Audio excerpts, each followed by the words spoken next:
All right, so step two, whenever you're buying a house. First of all, I want to congratulate you again for being able to buy a house.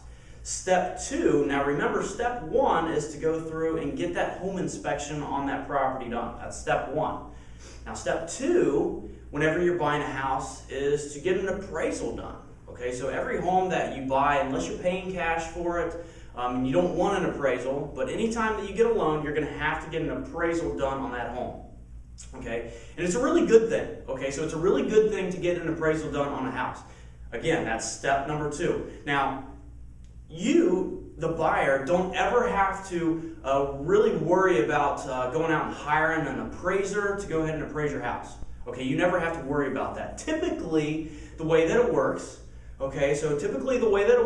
is that whoever you're getting a loan from, the loan officer, you know, the person that you've been dealing with, giving all your paperwork to and everything, they're going to be the ones to typically go ahead and order that appraisal. Okay, so it's typically a third party, okay, as well. So it's typically a third party that your loan officer does not really have a relationship with. Your realtor, if you do have a realtor in the transaction, does not have a relationship with, and you do not have a relationship with. You know why?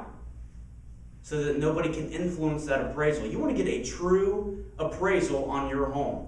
Okay, so here's what the appraiser is going to do.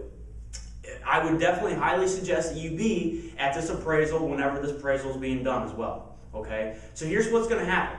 The appraiser is going to come to the house. They're going to have a camera. Okay, so they're going to have a camera. They might even have one of those walking sticks with that measures, feet. Okay, so they might even have one of those as well. Okay, they're going to have a pad of paper. Okay, so they're going to have a pad of paper as well. And on what they're going to do is they're going to go through this home, okay, and they're going to take a lot of pictures.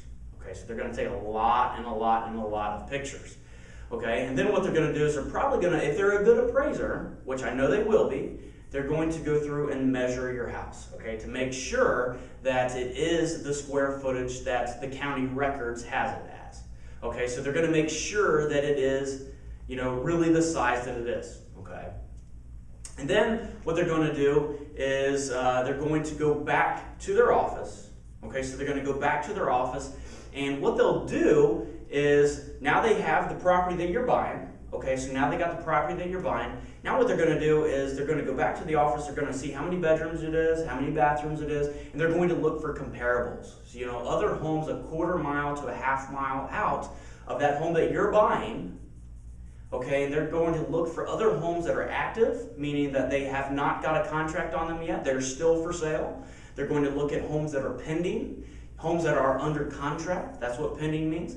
But more importantly, they're going to focus on things that are sold. All the homes in an area, that are similar to the one that you're buying, okay, maybe it's brick, 3-bed, 2-bath, 1,200 square foot, whatever it might be. They're going to look for that, that similar home a quarter to a half mile away from where the home you're buying at is. Okay, now what they do is they evaluate the condition of the property that you're buying a home in. Okay, so they evaluate the condition. They look at all the pictures, everything, and they see if it's really like that home that you're buying. That's how they come up with their value. Okay, so that's how they come up with their value. So once they come up with their value, they're going to have a stack of papers, probably about that thick. Okay, it's really not that thick, but it's a decent stack. Okay, and it's a great, good thing for you to look at. Okay, so it's going to have the pictures of the homes that are comparable to yours, that are around you.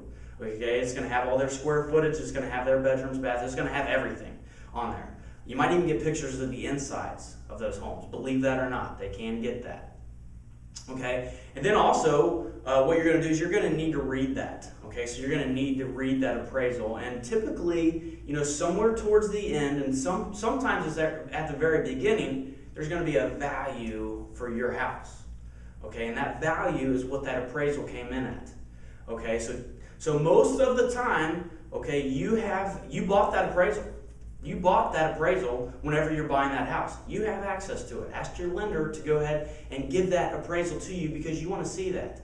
Whether you're at the closing table or wherever you might be, ask your lender and they'll give you a copy of that appraisal. Okay? Now, you want to have that. You want to keep it for your records so that you know what your home was worth in X year.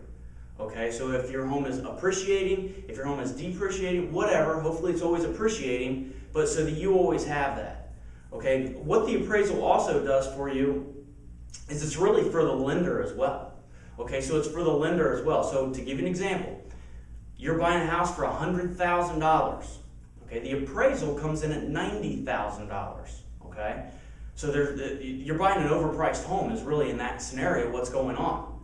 Okay, so what would happen is that you would think that hurts you. However, it's helping you, because what's happening is now the lender won't lend on that house, because they're not going to lend on a home that is typically in their eyes over leveraged. So make sure that you are staying within current market status with the prices. Okay, so that you're not overpaying. So it's a great thing, that step 2 to get an appraisal on the home. So there's no ifs, ands, buts, would have been, could have been, should have been on this appraisal. Okay, there's really not. Either pay cash and choose if you want to do an appraisal, or you get a loan, you're getting an appraisal. You're getting an appraisal. So read those things well, keep it for your records, put it in your nice closet, that you just went ahead and got. And I can tell you that it will really help you out, and they're kind of fun to read. Okay, so they're kind of fun to read as well. So make sure that you look at those appraisals, make sure that you're out of those appraisals, and I'll see you on the next video.